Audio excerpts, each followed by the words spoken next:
Reverend Father Andrew Aigbe Obiyan, born and raised in Obiyan, Asan Southeast local government area of Edo State, educated through St. John Bosco and the famous ACC Irua, and later through formation and education in the seminary and priesthood, has 2 first degrees in philosophy and theology, a master's degree in pastoral theology, and soon to have a doctorate degree from the University of Benin in 2023. Reverend Father Andrew Obiyan is the parish priest of St. Francis Catholic Church of Ekama Route, Benin City, one of the Catholic churches in the Benin Catholic Archdiocese. Now, Reverend Father Obiyan wants to not only still be a Catholic priest, but an aspirant of a political party in the Edo 2024 gubernatorial race. A priest in politics? Is he already a card-carrying member of a party? To carry a card is not difficult. The timelines are there. The laws are there. So we apply them as necessary. But why entering the race? His answer is straight. Just what many would love to hear from any politician. Good governance. Good governance is sacrificial because where I am and what I am in the vineyard, I'm happy with myself. I'm happy with the church. I'm happy with my vocation. But the call to duty to expound the boundaries of influence and be able to impact positively on people. Having been schooled, inspired, and nurtured to lift people up, to dispense merited and unmerited favor. We know what it takes and we are adequately prepared. 2 situations have drawn him nearer and now into politics: being a member of the Christian Welfare Pilgrim Board and being a Catholic chaplain. Man is political by nature, so I've had the privilege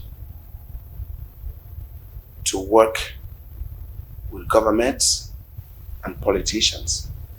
So if you want me to judge from that, it's been like 15 years now, actively working with the government of Edo State.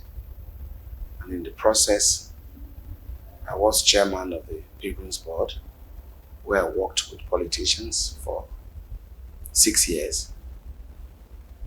And I've ministered to politicians closely, speaking truth to every subject in front of politicians. So I'm a mix of politicians as well as parishioners. So that is about interest in politics. And also as a chaplain. Elective, no, but I told you right now that I have served by reason of my appointment as chaplain. So I've been very close to politicians. Now, should he get nominated, how would he combine priestly function with political function? There is no clear delineation between church people and societal people. The same people in church are those who are going to vote and we voted for, or they are in the mosque. So the only thing that changes is the interest of the one who is to lead and the led. Everything that has to do with politics will change, but our interests remain unchanging. So if you are dealing with the same human beings, you find them doing politics in church. So even the priest is having to do politics. When you advocate for a change, when you educate them on how to vote and who to vote for, and the need to vote, that's politics. And even in the church circles, we have committees and councils where you have elections. So for me, I don't see any clear delineation as if one is stepping out of his circle, or one is overstepping or overstretching. What I just know is that no one is a born ruler, especially in politics. No one is born. So when you have the interest of the people and you know that human needs are basic, good governance.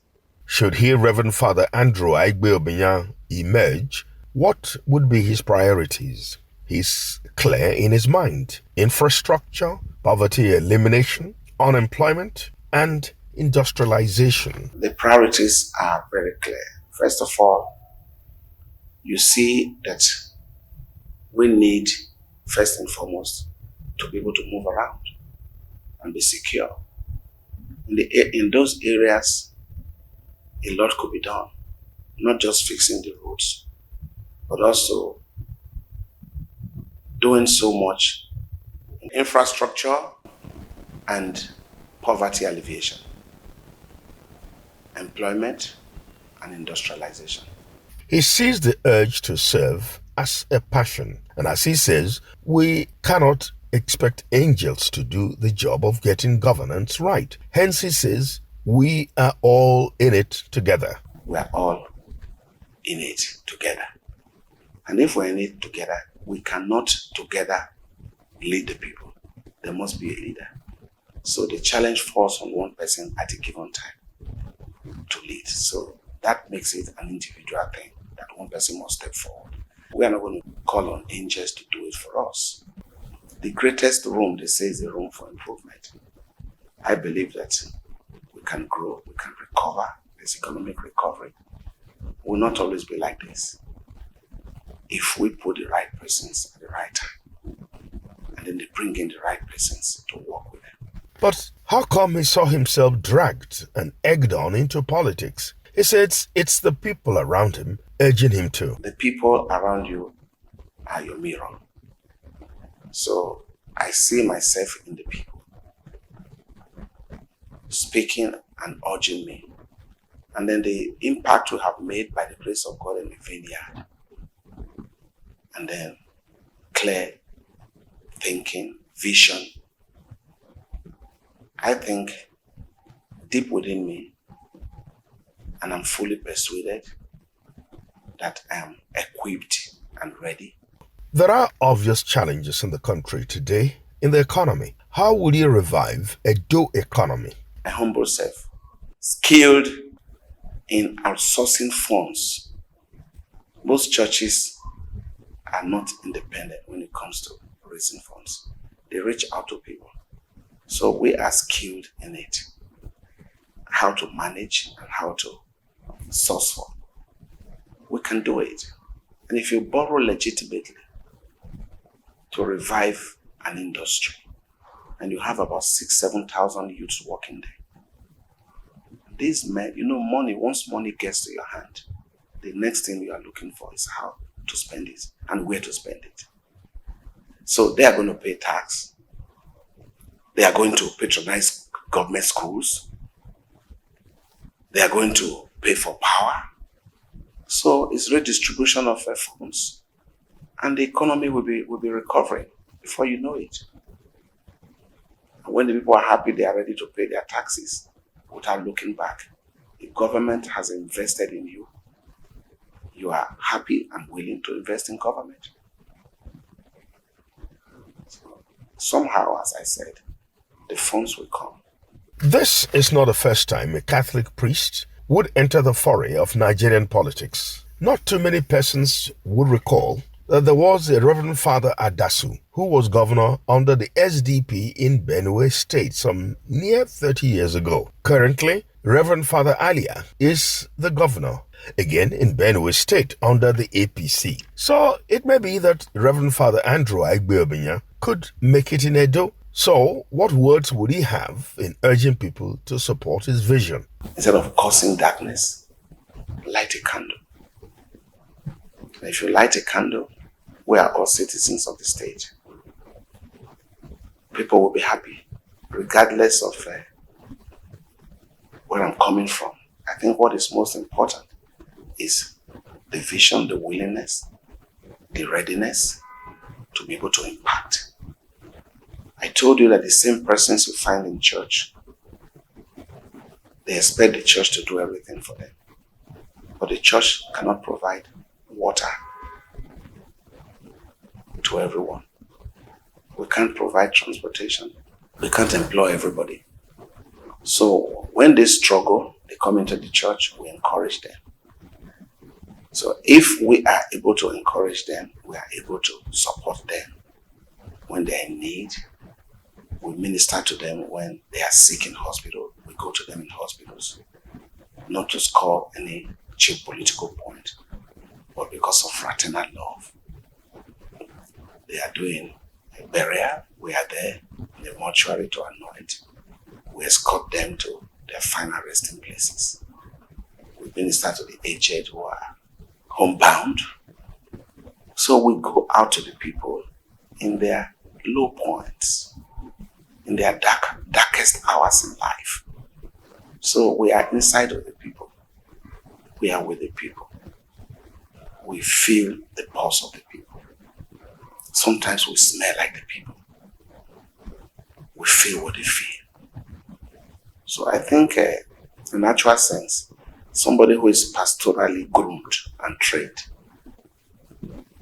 and is skillful in shepherding is the person we need today. So for me, I think it's the best thing to do. Priestly powers and ministry with political office and power.